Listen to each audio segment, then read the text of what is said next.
આજે તો ફાઇનલી આપણે ગાડી ભરીને કમ્પ્લીટ કરીને નીકળી જ ગયા જુનાગઢ જવા માટે। તો હેલો દોસ્તો, કેમ છો બધા મિત્રો? જય દ્વારકાધીશ બધાને।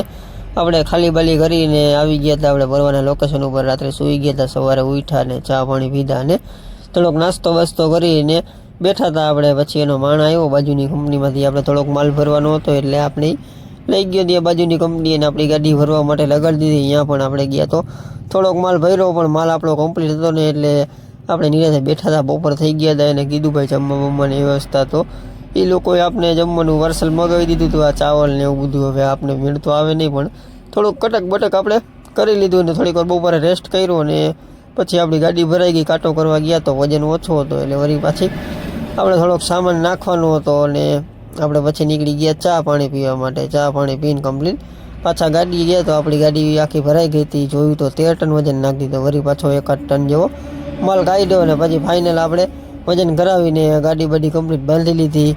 બિલને આવવાની વાર હતી એટલે આપણે નિરાતે બેઠા હતા ને વળી થોડોક નાસ્તો બાસ્તો કરી લીધો અને સાંજે 10 વાગતા આપણું બિલ આવી ગયું ને પાછા આપણે નીકળી ગયા, હાઈવે ચડી ગયા। જોઈ લ્યો તમે આ કેરલાના હાઈવે બધાય સિંગલ નાના નાના હાઈવે। અને ત્યાંથી નીકળીને પછી આપણે કલીકટ પહોંચી ગયા અને કલીકટથી ને આપણે મેંગલુર વાળો હાઈવે ચડી ગયા।